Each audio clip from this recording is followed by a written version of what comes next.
الحمد لله رب العالمين، والصلاة والسلام على النبي الأمين محمد وآله وصحبه أجمعين، أما بعد۔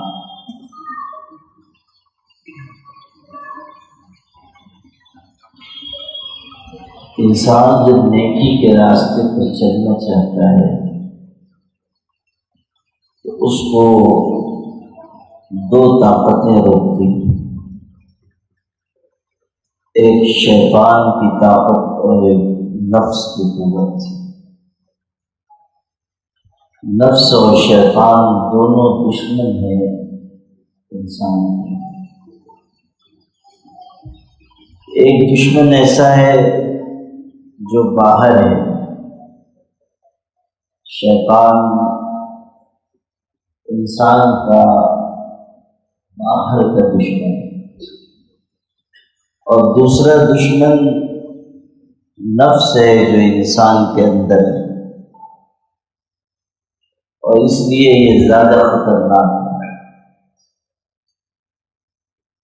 شیطان سے زیادہ خطرناک یہ دشمن ہے۔ اسی لیے حضرت نبی کریم صلی اللہ علیہ وسلم نے فرمایا، تیرا سب سے بڑا دشمن وہ ہے جو تیرے پہلو میں ہے، نفس۔ ان دونوں دشمنوں سے انسان کو لڑنا ہے اور دونوں کا مقابلہ کرتے رہنا ہے، اور دونوں انسان کے ساتھ مستقل لگے ہوئے۔ شیطان کو بھی بالکل چھٹی ہے، اس کو دوسرا کوئی کام نہیں، صرف اس کا کام یہ ہے، اور وہ مرے گا بھی نہیں۔ ایسا نہیں ہے کہ کسی دن آپ سنیں کہ یہ خوشخبری آئی ہے کہ شیطان انتقال فرما گیا، ایسا کبھی نہیں۔ وہ مہلت دے کر آیا ہے۔ جب اس کو نکالا جا رہا تھا تو اس نے کہا انظرنی الی یوم یبعثون، اللہ مجھ کو قیامت تک کے لیے مہلت دے دے۔ اللہ نے کہا مہلت ہے، انک لمن المنظرین، مہلت ہے۔ تو وہ جیتا بھی رہے گا اور لوگوں کو بہکاتا بھی رہے گا، وسوسے پیدا کرے گا۔ نہ صرف یہ کہ دل میں برے خیالات اور گناہ کی باتیں ڈالے گا، بلکہ انسان کی عبادت میں بھی خلل ڈالے گا۔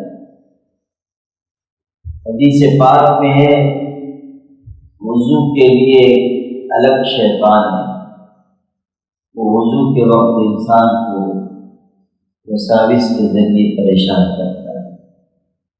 نماز کا ایک شیطان الگ ہے، وہ نماز میں خلل ڈالتا ہے، نماز میں انسان کا ذہن بھٹکاتا ہے۔ آدمی کھڑا ہوا یہ سوچ کر کے دھیان سے توجہ سے نماز پڑھوں گا، مگر وہ آ گیا اور وہ یاد دلائے گا، اور ایسی ایسی بات یاد دلائے گا جو نماز کے بعد یاد ہی نہ آئے، وہ سب یاد دلائے گا، تاکہ اس کا دماغ نماز سے ہٹ جائے، اللہ کی طرف سے دھیان ختم ہو جائے۔ نماز سے روکنے کے لیے یا نماز کی جو روح ہے وہ ختم کرنے کے لیے پورا زور لگائے۔ یہی وجہ ہے کہ آدمی نماز پڑھ رہا ہے، خیالات میں لگ جاتا ہے، بھول جاتا ہے کیا پڑھا، کتنی رکعت ہوئی، کہاں کھڑا ہے، اس کا نام لے رہا ہے، سب بھول گئے۔ دنیا کی چیزوں میں، دنیا کے خیالات میں مگن ہو گیا۔ پہلے مرحلے میں شیطان کوشش کرتا ہے کہ نماز سے روکے، آدمی کو سلانے کی کوشش کرے گا، جیسے آج کل سحری کر لیا آدمی نے، اب فجر پڑھ لی، تو بڑے ادب کے ساتھ آپ سے کہے گا کہ جی جناب ابھی تو 25 منٹ باقی ہیں، ذرا قیلولہ فرما دیجیے۔ اور وہ قیلولہ جو آدمی کا شروع ہوا تو پتہ چلا کہ فجر کی نماز قضا ہو گئی، سو گیا اور نماز نکل گئی۔ حدیث پاک میں عام دنوں کے بارے میں فجر کا وقت ہوتا ہے، آدمی اٹھتا ہے کہ چلے نماز کے لیے، آنکھ کھل گئی تو شیطان کہتا ہے علیک لیل طویل، ابھی تو بہت رات باقی ہے، سو جاؤ، آرام فرمائیے، بہت وقت ہے، ابھی تو اذان ہوگی پھر آدھے گھنٹے کا وقت ہے، اور امام صاحب لمبی قرات بھی کرتے ہیں، تو مطلب یہ کہ 40 منٹ ہے، اگر آخر میں بھی جا کے شامل ہو گئے ٹھیک ہے۔ اب یہ دماغ میں ڈالا اور آدمی سو گیا، نتیجہ اس کے یہ ہوا کہ فجر کی نماز غائب ہو گئی۔ اور نماز کا چھوٹ جانا بھی ایسا ہے جیسے انسان کے مال اسباب اہل و عیال سب لٹ گئے، ایک نماز بھی اگر چھوٹ گئی ایسا ہے۔ یہ معمولی بات نہیں ہے، نماز کا چھوڑ دینا بہت بڑا گناہ ہے۔ تو اس طرح انسان کو تھپکتا ہے اور نصیحت کر کے سلا دیتا ہے۔ ہم لوگوں کا بھی حال یہ ہے کہ کسی کی نصیحت سنے یا نہ سنے، حضرت شیطان کی خوب سنتے ہیں، اب سو گئے، فجر کی نماز بھی چھوٹ گئی۔ اور یہ بھی حدیث میں ہے کہ جب آدمی نماز نہیں پڑھتا سو جاتا ہے تو شیطان اس کے کان میں پیشاب کر دیتا ہے، بال الشیطان فی اذنی، کان میں پیشاب کر دیتا ہے۔ یعنی اب یہ جو آدمی اٹھے گا نماز چھوڑنے والا تو وہ بہترین خوشبو کے ساتھ اٹھے گا، اس لیے کہ شیطان نے اس کے کان میں پیشاب کر دیا۔ آپ سوچئے کہ جو آدمی شیطان کے پیشاب کے ساتھ اٹھ رہا ہے اس کے کاموں میں کیسے برکت ہوگی، وہ کیسے دنیا میں کامیاب ہو سکے گا۔ تو شیطان کی کوشش ہوتی ہے کہ وہ نماز سے روک دے، اور اگر نہیں روک پایا اور آدمی آ گیا اور نماز پڑھنے لگا تو اب اس کی کوشش ہوتی ہے کہ نماز سے ذہن اس کا ہٹائے، غافل کر دے، نماز میں ادھر ادھر کی باتیں لائے گا اور نماز سے روکنے کی کوشش کرے گا، طرح طرح کی چیزیں یاد دلائے گا۔ حضرت امام ابو حنیفہ رحمۃ اللہ علیہ کے پاس ایک صاحب آئے، کہنے لگے میں نے کہیں اپنا مال اپنے گھر میں دفنایا تھا مگر اب جگہ بھول گیا، یاد نہیں آ رہا ہے۔ اس زمانے میں ایسے بینک تھوڑی ہوتے تھے کہ آدمی پیسے رکھ دے، چوروں سے بچانے کے لیے کہیں آدمی زمین کھود کر رکھ دیتا تھا، بعد میں ضرورت پڑی نکال لیتا تھا۔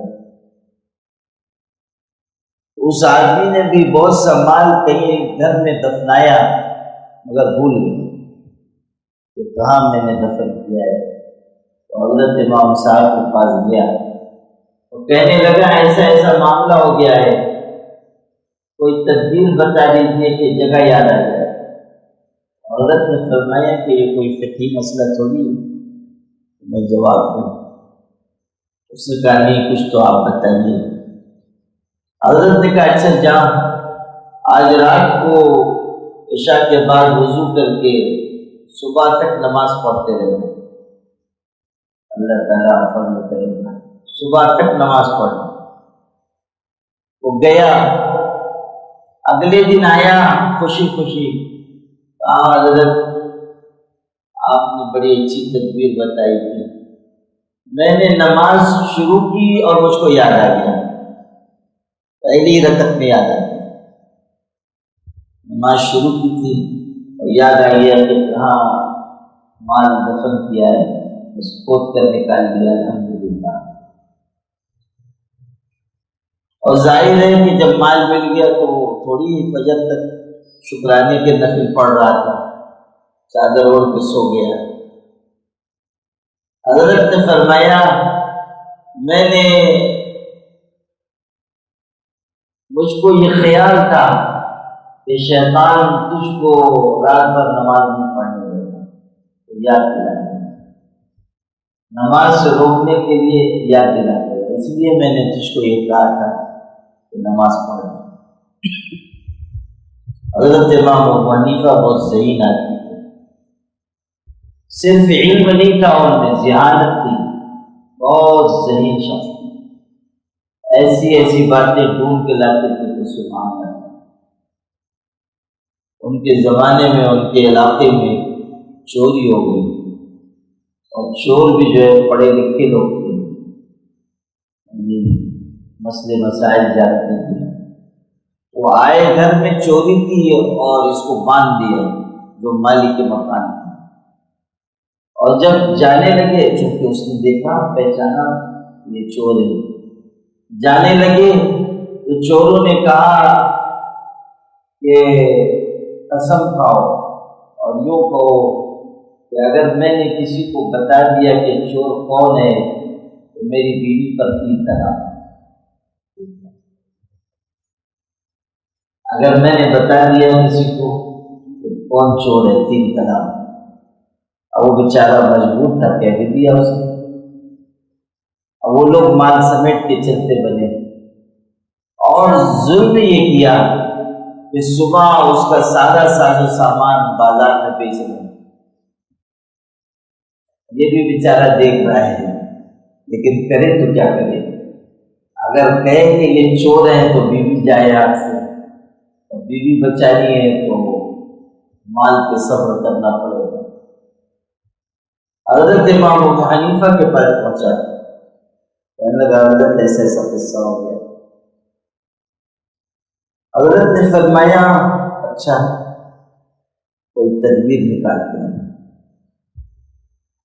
پھر ارشاد فرمایا دیکھو تم جاؤ داروغہ کے پاس، جو اس زمانے میں پولیس ہوتی تھا، ان لوگوں سے کہنا، پولیس والوں سے، کہ جتنے مشتبہ لوگ ہیں علاقے میں ان کو مسجد میں بلا دیں، یعنی جو اس طرح کے چوری کرتے ہیں ان کو بلا دیں، اور ایک ایک کر کے لوگوں کو نکالتے جائیں مسجد سے، تم کھڑے رہو، تم سے پوچھیں کہ یہ چور ہے، اگر وہ نہیں ہے کہہ دینا نہیں، جو نہیں ہے کہتے جانا نہیں، لیکن جب چور آئیں گے اصل چور اور تم سے پوچھا جائے یہ چور ہے، کہنی مت، نہ ہاں کہنا نہ نہیں کہنا، بس پتہ چل جائے گا کہ چور ہی ہے، تمہارا مال بھی بچے گا اور بیوی بھی بچے گی، اس لیے کہ تم نے تو بتایا نہیں، تم نے زبان سے کچھ نہیں کہا، بس یہ کہ لوگ آتے جائیں گے، جو نہیں ہے ان کو کہنا نہیں ہے، اور جو اصل چور ہوں گے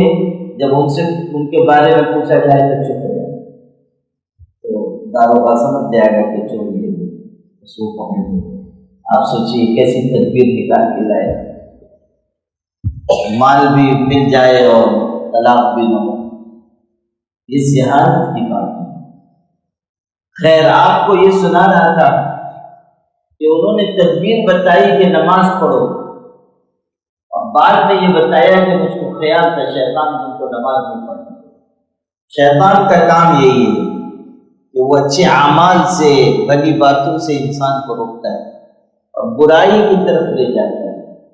الشیطان یعیدکم الفقر ویأمرکم بالفحشاء واللہ یعیدکم مغفرۃ منہ وفضلا۔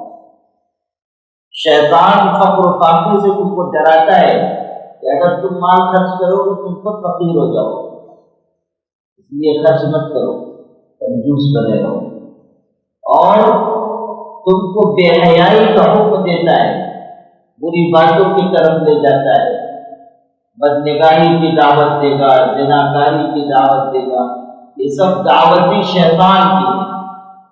اللہ یعیدکم مغفرۃ منہ وفضلا، اور اللہ تم سے وعدہ کرتا ہے مغفرت کا اور اپنے فضل و کرم، یعنی ایک طرف شیطان ہے اور دوسری طرف رحمان ہے۔ اللہ تعالیٰ اپنی مغفرت اور فضل کا تم سے وعدہ کرتا ہے کہ اگر تم شیطان کے طور طریقے سے بچو گے، گناہ سے، نافرمانی سے بچو گے، تو پھر اللہ تم پر اپنا کرم نازل کرے، اپنا فضل تم کو عطا کرے۔ اللہ، یہ چیز سیکھنے کی ہے کہ شیطان سے اپنے آپ کو بچائیں اور نفس کے فتنوں سے بچائیں۔ نفس بھی انسان کا اس کو اکساتا ہے اور یہ کبھی مرتا نہیں، یہ زندہ رہتا ہے، اپنے کام میں لگا رہتا ہے۔ کسی وقت وہ ذرا کمزور ہو جائے گا اچھے اعمال کی وجہ سے، مرے گا نہیں۔ مولانا روم رحمۃ اللہ علیہ نے ایک تمثیلی واقعہ لکھا ہے کہ ایک سپیرا تھا، وہ جو سانپ پکڑتے ہیں اور تماشا دکھاتے ہیں، وہ سپیرا گیا، سردی کا زمانہ تھا، وہ چلا گیا پہاڑ پر اور سخت سردی تھی۔ اس نے دیکھا کہ ایک اژدہا مرا پڑا ہے، اژدہا مرا پڑا ہوا ہے۔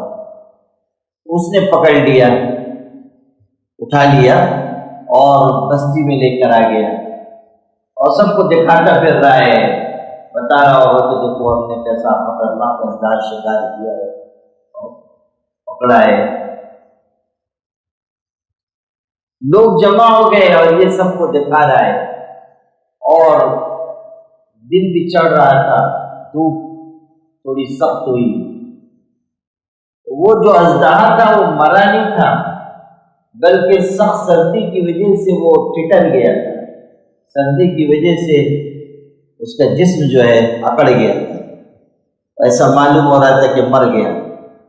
اب جب دھوپ اس پر پڑی اور اس کے بدن میں گرمی آئی، وہ اس میں زندگی اور حرارت پیدا ہوئی، اس نے سپیرے کو بھی ڈسا، آس پاس بھی لوگوں کو اس نے ڈس دیا۔ مولانا روم رحمۃ اللہ علیہ نے اس سے یہ بات بیان کی کہ دیکھو انسان کا نفس بھی اسی اژدہے کی طرح ہے، کسی وقت وہ دب جائے گا، کمزور ہو جائے گا، مرے گا نہیں۔ جہاں اس کو ذرا سی قوت ملی بس وہ تم کو پھر نقصان پہنچے، پھر تمہارے اوپر حملہ کرے گا۔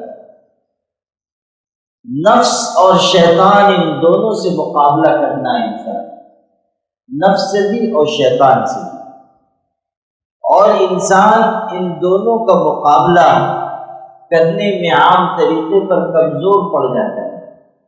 اس لیے یہ تاکید کی گئی کہ لوگ اہل اللہ سے، بزرگان دین سے تعلق قائم کریں، ذکر کریں، ذکر سے شیطان دور ہوگا، اور بزرگوں کی صحبت کی برکت سے انسان نفس کی خرابیوں کو اور اس کی تدبیروں کو جانے گا۔ یہ جو بیعت کا نظام ہے، یہ جو تصوف کا نظام ہے، وہ اسی لیے انسان اپنے اندر سے بری باتوں کو نکالے، رذائل کہتے ہیں، رذائل کو نکالے اور بڑی باتیں، فضائل اپنے اندر پیدا کرے، یہ اس تصوف کے نظام کا حاصل ہے، بیعت ہونا۔ اسی لیے نبی کریم صلی اللہ علیہ وسلم نے یہ طریقہ جاری فرمایا تاکہ لوگ اپنے دل کو صاف ستھرا کریں، اپنے دل کو پاک کریں، نفس و شیطان کے مقابلے میں مضبوطی اختیار کریں۔ اور یہ جو بیعت کا نظام ہے، پیری مریدی کا نظام ہے، یہ جو بزرگوں کی صحبت کا نظام ہے، یہ کوئی آج کی ایجاد نہیں ہے، یہ حضور صلی اللہ علیہ وسلم نے ہمیں سکھایا، آپ نے لوگوں کو بیعت فرمایا، ان کو ذکر سکھایا، اور پھر بعد کے دور میں وہ سلسلہ جاری رہا اور اب بھی الحمدللہ جاری ہے۔ بیعت کے ذریعے مقصود اپنی اصلاح ہے اور نفس و شیطان پر قابو پانا ہے اور رذائل اپنے اندر سے نکالنا اور فضائل پیدا کرنا ہے، اپنے دل کو حسد سے، کبر سے، غرور سے پاک کرنا، اپنے اپنے آپ کو نفس کی شرارتوں سے بچانا ہے، یہ مقصد ہے۔ بیعت کہتے ہیں معاہدے، ایک معاہدہ ہے۔ اگر آدمی کسی سے بیعت ہو رہا ہے تو گویا کہ مرشد یہ وعدہ کرتا ہے کہ میں تم کو دین کے راستے پر چلاؤں، اور جو مرید ہے وہ یہ وعدہ کرتا ہے کہ آپ جو ہدایت دیں گے میری اصلاح کے لیے میں اس پر عمل کروں۔ ایک معاہدہ ہے، اور اس میں کوئی نئی چیز نہیں ہے۔ لوگ سمجھتے ہیں کہ بیعت مشکل ہے، وہ کنویں میں لٹک کے وظیفہ پڑھنا پڑے گا، ایسا نہیں ہے۔ جو پابندی دین میں ہے وہی پابندی بیعت میں ہے، اضافی کوئی پابندی نہیں۔ اور ہر شخص کے لیے اپنی اصلاح ضروری ہے، ہر شخص کے لیے، یہ نہیں کہ یہ چند لوگوں کے لیے یا علم والوں کے لیے نہیں۔ کوئی آدمی جاہل ہو یا عالم، عام ہو یا خاص، پڑھا لکھا ہو یا بے پڑھا لکھا، اس کے لیے اپنی اصلاح ضروری ہے، فرض عین ہے۔ اپنی اصلاح کرانا فرض عین ہے، اپنی اصلاح کے لیے کوشش کرنا لازمی اور ضروری ہے۔ اگر ہم بگڑے دل کے ساتھ، خراب دل کے ساتھ نفس و شیطان کے فریب میں پھنس کر اللہ کی بارگاہ میں جائیں گے، سخت نقصان ہوگا۔ اس لیے ضروری ہے کہ ہم کسی اللہ والے سے تعلق قائم کریں، ان سے دین سیکھیں، ذکر سیکھیں، نفس و شیطان کے فتنوں سے بچنے کی تدبیریں سیکھیں۔ کسی کا مقولہ ہے، اگرچہ کہ بعض لوگ اس کو حدیث بتا کر بیان کرتے ہیں، لیکن حدیث میں احتیاط کرنی چاہیے۔ حضور صلی اللہ علیہ وسلم کی طرف کسی بھی چیز کی نسبت نہیں کرنی چاہیے۔ کسی بزرگ کے ارشاد ہے، حضور کی حدیث نہیں، لیکن ہے بات صحیح، وہ یہ کہ من لا شیخ لہ فشیخہ الشیطان، جس کا کوئی پیر نہیں ہوتا اس کا پیر شیطان ہوتا ہے، جس کا کوئی شیخ نہیں ہے اس کا شیخ شیطان ہے۔ شیطان پھر بتائے گا کہ یہ کر لو، یہ کر لو، ادھر جاؤ، ادھر جاؤ، اور آدمی جو ہے پیر صاحب کی پوری اطاعت کرے، یعنی شیطان کی ہدایت پر پورا عمل کرے۔ جس کا کوئی پیر نہیں ہوتا اس کا پیر شیطان ہے، پھر شیطان اس کو غلط راستوں کی طرف لے جائے گا، طرح طرح سے گمراہ کرے گا۔ قرآن میں آپ دیکھیے شیطان خود کہہ رہا ہے لَأُضِلَّنَّهُمْ، میں لوگوں کو گمراہ کروں گا، وَلَأُمَنِّيَنَّهُمْ، ان کو آرزوؤں میں مبتلا کر دوں گا، امیدیں پیدا کروں گا، مال کماؤ، اسباب جمع کرو، ابھی بہت تمہاری زندگی ہے، ابھی تم کو بہت جینا ہے، ابھی تم کو یہ بھی حاصل کرنا ہے، ابھی تم کو وہ بھی حاصل کرنا ہے، امیدیں، ایسا امیدوں کا چرخہ چلائے گا جو کبھی رکے گا نہیں۔ لَأُمَنِّيَنَّهُمْ، امیدوں میں لگاؤ، وَلَآمُرَنَّهُمْ فَلَيُبَتِّكُنَّ آذَانَ الْأَنْعَامِ وَلَآمُرَنَّهُمْ فَلَيُغَيِّرُنَّ خَلْقَ اللَّهِ، یہ بھی شیطان سکھاتا ہے۔ شیطان سکھاتا ہے کہ اللہ کی تخلیق کو بدل دو، اس کے بہت سے معنی مطلب ہے، لیکن ایک مطلب یہ ہے کہ شیطان سکھاتا ہے مردوں کو کہ عورتوں کی مشابہت اختیار کریں۔ اللہ نے مرد پیدا کیا ہے مگر عورت بن گئے، عورتوں کو سکھاتا ہے مردوں کی طرح زندگی گزارنا، مردوں کی طرح۔ کتنے مرد ایسے آپ کو مل جائیں گے ایسا حلیہ بنائے ہوئے ہوتے ہیں کہ پہچاننا مشکل ہوتا ہے یہ کس قبیلے سے پہچانے، دور سے اگر چلے آ رہے ہیں تو پتہ ہی نہیں چلتا ہے کہ یہ آ رہا ہے کہ آ رہی ہے، جس کا قبلہ ہی درست ہے۔ اس دور کا ہر نقشہ الٹا نظر آتا ہے، لیلا مجنون نظر آتی ہے، لیلا نظر آتا ہے، یعنی جو مجنون ہے وہ لیلا ہو گیا اور لیلا مجنون، یعنی دونوں نے اپنی اپنی مسندیں بدل دی۔ یہ چیز جو ہے شیطان کی تدبیریں وہ سکھاتا ہے۔ کتنے لوگ ہیں ہاتھ میں کڑے پہن رہے ہیں، بڑے بڑے بال رکھ رہے ہیں، ایسا حلیہ بنا رہے ہیں جو عورتوں کا ہے۔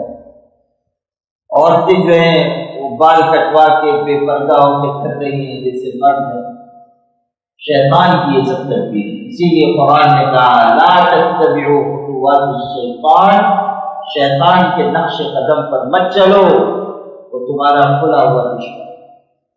نفس و شیطان کے فتنوں سے بچنے کے لیے ہمیں ذکر کرنا ہوگا اور نیک لوگوں کی صحبت اختیار کرنی ہوگی اور کسی اللہ والے سے تعلق قائم کرنا چاہیے، ان سے تربیت لینی چاہیے تاکہ ہمارا دل پاک صاف رہے اور نفس و شیطان کے فتنوں سے ہم بچ سکیں۔ اللہ تعالیٰ نے عمل کی ہدایت توفیق عطا فرمائے، دونوں جہانوں میں کامیابی عطا فرمائے۔ اللہ تعالیٰ ہمیں دنیا اور آخرت میں سرخرو فرمائے۔ اللہ تعالیٰ ہمیں ہماری اولاد کو سیدھے راستے پر چلائے۔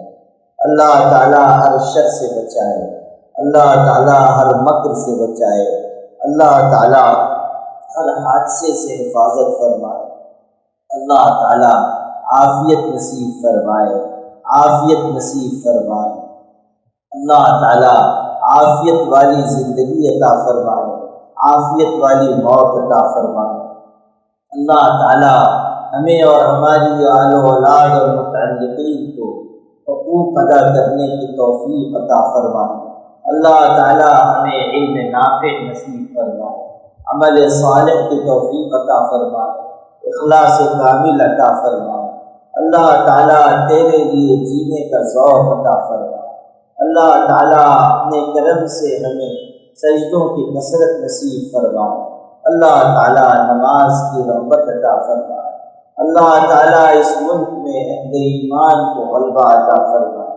اللہ تعالیٰ فلسطینی بھائیوں کی مدد فرمائے، ان پر ہو رہے ظلم کا خاتمہ فرمائے، جو شہید ہو گئے ان کو قبول فرمائے، جو زخمی ہیں انہیں صحت یاب فرمائے۔ اللہ تعالیٰ اپنا خصوصی کرم شامل حال فرمائے۔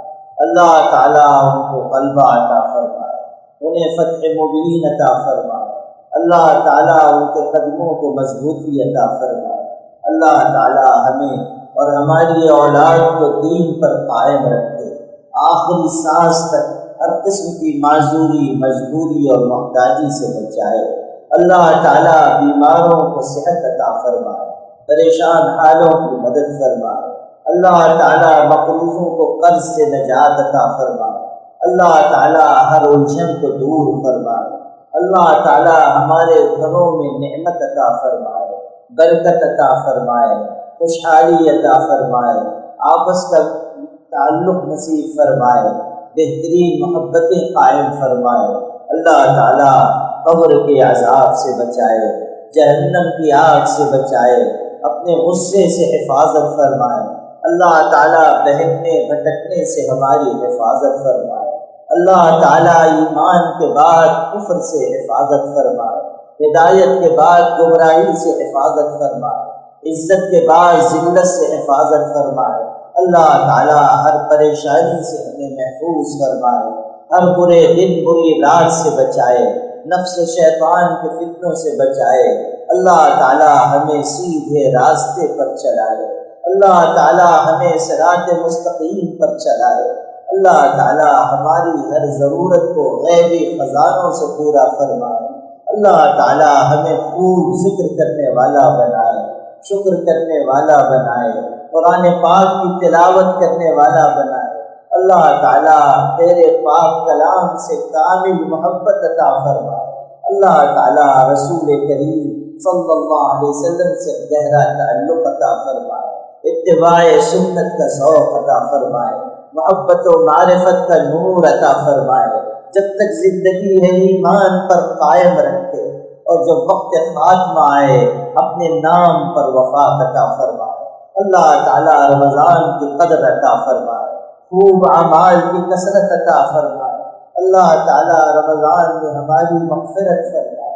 اللہ تعالیٰ رمضان گزرتا جا رہا ہے اور ہمارے ہاتھ اعمال سے خالی ہیں۔ اللہ تعالیٰ اپنے کرم سے اس رمضان میں ہم سب کو رحمتوں، مغفرتوں، سعادتوں سے مالا مال فرمائے۔ اللہ تعالیٰ ہماری کوتاہی سے درگزر فرمائے۔ اللہ تعالیٰ ہماری غلطی کو معاف فرمائے، ہمارے قصور کو معاف فرمائے۔ اللہ تعالیٰ ہماری غلطی کو معاف فرمائے، ہمارے قصور کو معاف فرمائے، ہمیں ایمان پر زندگی عطا فرمائے، اور اللہ تعالیٰ اپنے دین پر وفات عطا فرمائے۔ ربنا تقبل منا انك انت السميع العليم وتب علينا انك انت التواب الرحيم۔ سبحان ربك رب العزة عما يصفون وسلام على المرسلين۔